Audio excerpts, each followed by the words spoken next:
Assalamualaikum warahmatullahi wabarakatuh. Sampai berjumpa lagi pada materi pengantar bisnis sesi keempat. Sesi ketiga ya, maaf. Sesi keempat saja. Oke, apa kabar adik-adik? Sehat semua ya?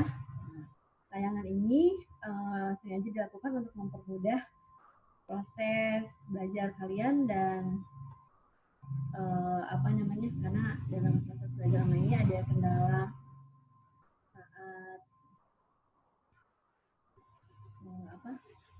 saat kalian sedang sedang online, biasanya masalahnya koneksi. Oke, kita mulai saja. Sebentar ya, sedang loading.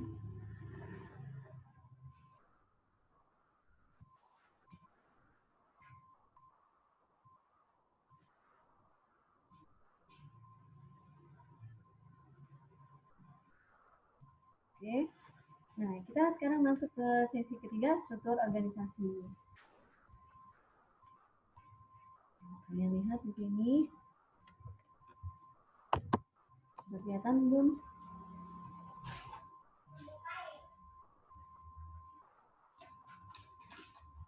Ya, sudah kelihatan ya. Aku ada dua.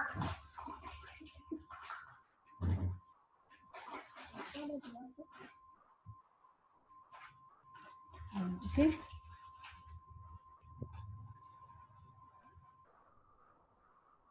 Bentar.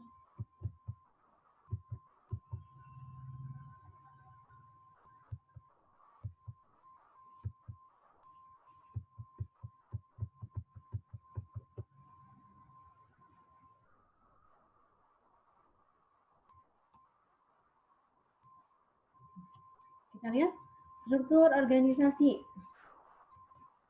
Sudah kelihatan belum di slide-nya?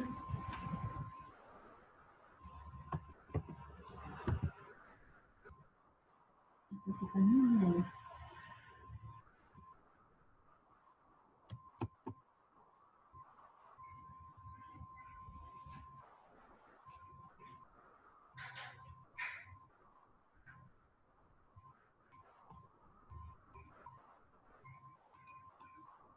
Bentar ya.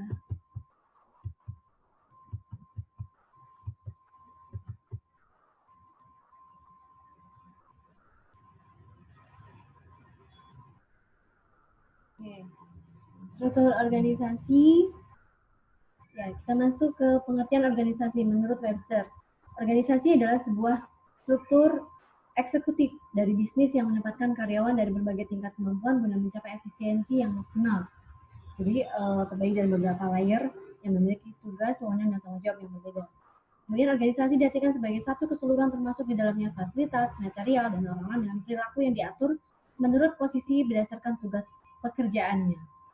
Jadi berarti ini terkait sama wewenang dan tanggung jawabnya atau tindak tanduknya sesuai dengan porsi tugasnya. Jadi kalau dia bagian marketing, maka dia bertugas untuk mengurusi segala sesuatu yang berkaitan dengan marketing. Kalau dia bagian akunting, maka dia juga bertugas dalam segala yang terkait dengan pembukuan, akuntansi, perpajakan, dan sebagainya. Jadi jangan sampai bagian akunting ngurusi promosi. Nah itu nanti ribet. Nanti siapa yang melakukan pencatatan? Kalau bagian pencatatan bagian promosi melakukan pencatatan, bisa jadi nanti tumpang tindih, tidak standar. Kemudian selanjutnya, organisasi berarti mengidentifikasi struktur hierarki eksekutif dan tenaga supervisor yang bertugas dalam berbagai fungsi. Karena level-level dalam organisasi ini itu mencerminkan lini tanggung jawabnya. Dari ketiga definisi di atas, inti dari definisi organisasi adalah adanya pengawasan, adanya pengarahan, dan adanya koordinasi. Jadi sebab itu sering kita lihat struktur organisasi, dari struktur organisasi kita bisa lihat bagaimana semua organisasi itu dijalankan, karena fungsi-fungsi pengawasan, pengarahan, dan koordinasi ada di situ. Seperti fungsi-fungsi dalam manajemen ya, coach, planning, organizing, executing, dan controlling. Kemudian struktur organisasi juga merupakan satu rangka kerjasama dari berbagai bagian menurut pola yang menghendaki adanya tertib penyusunan yang logis dan hubungan yang serasi. Karena memang semuanya padu padan untuk menjadi satu kesatuan yang saling yang saling membangun, yang saling berarti. Inti yang ada dari definisi struktur organisasi adalah adanya rangka tugas pekerjaan untuk mencapai tujuan organisasi, adanya wewenang tanggung jawab tiap anggota organisasi. Kemudian kebaikan dari struktur organisasi atau tujuan struktur organisasi dibuat. Yang pertama, pimpinan dengan mudah mengetahui tugas tiap bawahan. Jadi dia tahu tanggung jawab PIC-nya siapa, pelaksananya siapa, siapa yang berada di bagian thinker, siapa yang berada di bagian doer, dan siapa yang berada di bagian planner atau perencana. Kemudian menghindari saling lempar perselisihan. Nah, dengan adanya struktur yang jelas, limit tugas dan tanggung jawabnya juga terlihat. Jadi, bagian mana yang harus mempertanggungjawabkan kegiatannya atau tugasnya. Penghematan dalam biaya perusahaan. Tentu saja, karena setiap tugas sudah dilakukan oleh orang yang tepat dan di bidangnya dengan keahlian yang cukup memadai. Jadi kompetensinya sudah ada ya. Trennya sekarang ini Anda kuliahnya apa, tapi menempati posisi di mana, itu sebenarnya tidak masalah ya, karena kan kita manusia yang masih bisa belajar ya kan. Jadi segala hal bisa dipelajari. Yang penting sudah punya basic yang cukup kuat dan fast learner. Jadi dia mampu belajar dengan cepat dan beradaptasi dengan cepat. Dan kemampuan adaptasi ini sangat penting dalam sebuah organisasi. Selain dari kemampuan kerjasama, dia mampu kerjasama, tapi dia tidak bisa adaptasi. Itu juga nanti sulit untuk menjadi sebuah organisasi atau tim yang solid. Kebaikan dari struktur organisasi atau tujuan struktur organisasi dibuat adalah pimpinan dengan mudah mengetahui tugas tiap bawahan. Kemudian menghindari saling lempar perselisihan atau kesalahan, penghematan dalam biaya-biaya perusahaan, pembagian kerja dapat diadakan dengan tepat dan jelas. Itu kebaikan-kebaikannya. Selanjutnya, bentuk dari struktur organisasi.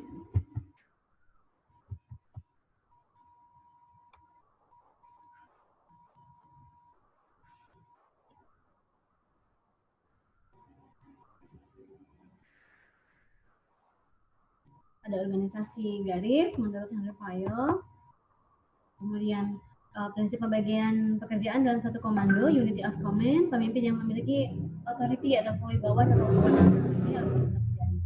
Organisasi garis dan staf menurut Harrington Emerson yaitu berperan sebagai penasihat pimpinan dan tidak berwenang memberi perintah. Ini seperti pembina atau dewan komisaris.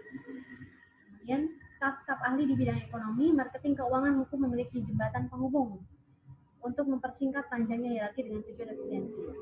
Pada organisasi fungsional, menurut Frederick Winslow Taylor di dalam Scientific Management, terkenal dengan time and motion study, yaitu studi tentang jarak dan waktu. Mengembangkan prinsip serba terukur. Jadi dalam studi tentang jarak dan waktu itu dikembangkan prinsip serba terukur, yaitu bagaimana ya maksudnya? Hindarkan cara coba-coba dengan perusahaan. Jadi semuanya serba terukur.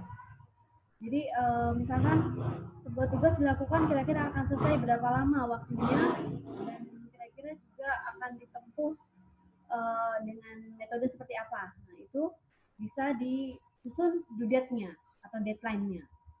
Kemudian pilih tenaga kerja terbaik dan latih mereka.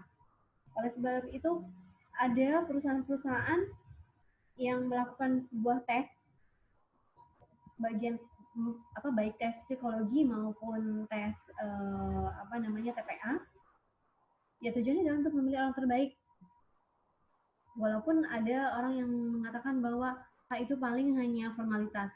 Nanti kalau rezeki ya pasti masuk gitu kan. Tetapi tes-tes itu dibuat juga pasti bukan untuk sesuatu yang percuma atau yang sia-sia. Karena memang untuk mencari orang terbaik, orang yang paling tepat. Nah, untuk orang-orang yang terbaik ini kemudian dilakukan pengembangan diri terhadap pribadinya, terhadap skillnya, kemampuannya, diolah kembali, di-upgrade pengetahuannya, wawasannya, dan latihan untuk mereka ini selain membuat efisiensi kerja juga sangat bermanfaat bagi organisasi, terutama untuk pengembangan organisasi ke depan dalam menghadapi tantangan-tantangan masa yang akan datang. Adapun pembagian kerja sebaik-baiknya, artinya pembagian kerja memang sesuai job desk-nya, jadi tidak ada bagian promosi melakukan tugas akunting, jadi tidak ada yang tidak ada yang simpang siur. Kemudian adakan latihan kerja, upgrading, kemudian sharing session. Ini sangat penting untuk dilakukan karena ritme pekerjaan untuk pekerjaan yang sama dengan waktu yang berbeda belum tentu tantangannya juga sama. Kemudian pisahkan kerja otak perencanaan dengan kerja pelaksana. Jadi ada thinker, ada yang bagian yang memikirkan strategi-strategi, kemudian ada planner, ada bagian perencana, ada yang background bukan background, kita turunkan dari bagian thinker tadi ke bagian perencana, ini background bukan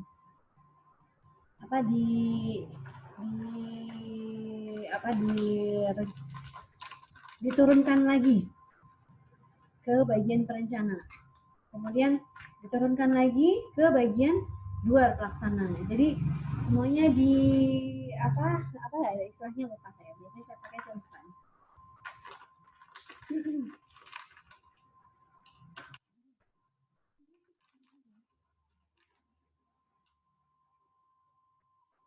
Kemudian struktur organisasi garis tadi seperti ini ya polanya, ada pimpinan, ada biro-biro, ada bagian-bagian, ada organisasi dan pekerjaan. Nah, kebaikannya sangat sederhana. Kemudian dengan tegas dapat diketahui apa tugasnya dan pada siapa seseorang itu bertanggung jawab. Tata tertib atau disiplin kerja dapat dipelihara, banyak digunakan dalam organisasi kecil. Kelemahannya timbul birokrasi, dibutuhkan pimpinan yang cakap dan serba tahu, tidak ada kerjasama bagian-bagian yang sederajat dalam organisasi itu, dan kurang spesialisasi karena memang cenderung sederhana. Kemudian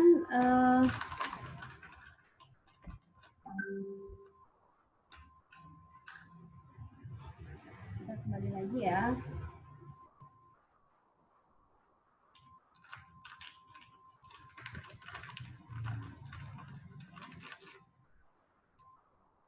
Tadi struktur organisasi garis. Selanjutnya adalah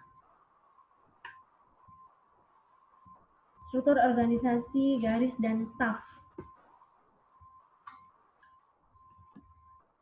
Nah, dalam struktur organisasi garis dan staf, ini ya tadi dia sebagai penasehat, misalkan penasehat keuangan, konsultan pajaknya, atau konsultan bagian legalnya, konsultan hukumnya. Nah, kebaikannya apa? Tugas pimpinan dapat dikurangi karena adanya staf. Kemudian pimpinan tunggal tetap menjamin. Bentar. Ini jadi tidak terlihat.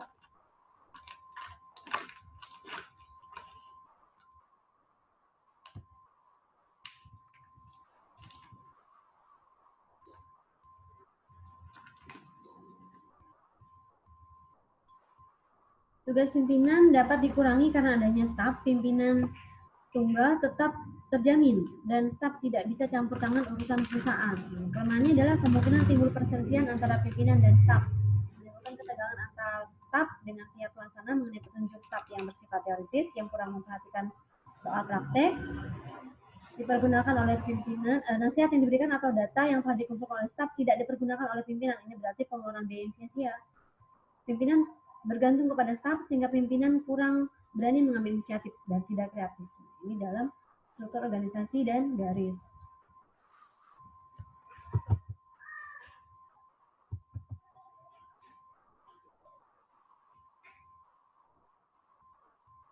Ini nggak kelihatan partisipannya. Kemudian struktur organisasi fungsional. Dalam struktur organisasi fungsional,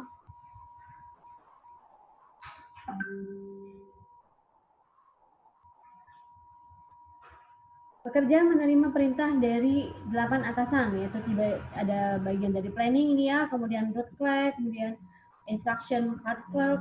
Clerk itu teknikalnya ya, clerical. Cost and time clerk, 4 bagian pabrik, kemudian gang boss, speed boss, inspector, repair boss. Jadi dia terlalu banyak layer. Kebaikannya supervisor masing-masing mencurahkan perhatian dan pekerjaan hanya kepada satu cabang pekerjaan. Yang kedua, terjadi spesialisasi. Jadi hanya orang tertentu yang memang fokus melakukan pekerjaan tertentu. Jadi biasanya dalam project-project ya. Setiap orang melakukan pekerjaan yang mempunyai keahlian khusus. Waktu dihitung dan dihemat sedemikian rupa sehingga tidak ada waktu dan tenaga yang terbuang.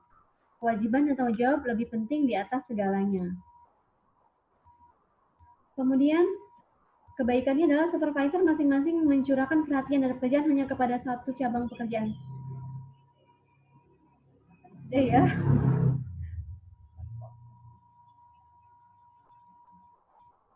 Karyawan membuat laporan pertanggungjawaban kepada beberapa atasan. Ada kecenderungan disiplin dan tanggung jawab. Kemungkinan dapat timbul perselisihan antar perintah mandor. Jadi karena ada tidak ada kesatuan, jadi ada kemungkinan terjadi perselisihan karena semuanya merasa tidak mau disalahkan, kan? Kemudian tidak ada mandor yang mengkoordinasi atau menyatukan kembali pekerjaan yang tadinya terbagi-bagi karena tadi semua merasa ahli dan spesialisasi, jadi tidak kecuali ditunjuk ya, sehingga semuanya bisa terkoordinasi dengan baik. Sistem ini menjadikan pekerja sebagai manusia mesin tidak ada kesempatan mengembangkan karir di bidang lain. Ini contohnya seperti tugas-tugas di bangunan.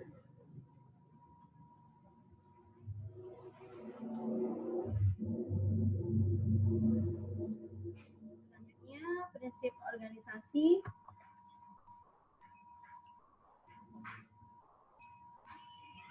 Garis otoritas harus jelas mulai dari atas sampai ke tingkat bawah. Setiap organisasi mempunyai tujuan, jumlah tingkatan otoritas harus dibuat minimum. Nah, jumlah tingkatan otoritas harus dibuat minimum maksudnya bagaimana? Bukan berarti menempatkan orang dalam sebanyak-banyaknya struktur organisasi, karena itu hanya akan jadi sebuah inefisiensi. Tak seorang pun dalam organisasi yang diperintahkan oleh lebih dari satu supervisor. Jadi supervisor cukup satu saja biar tidak ada dualisme kepemimpinan. Bayangkan kalau ada dualisme kepemimpinan bisa bertengkar ya. Pembatasan dalam jumlah orang yang diawasi. Jadi yang diawasi pun ada ada ukuran yang pasti. Tanggung jawab itu memang harus diemban oleh beberapa orang. Jadi tidak overload. Kemudian struktur organisasi harus fleksibel.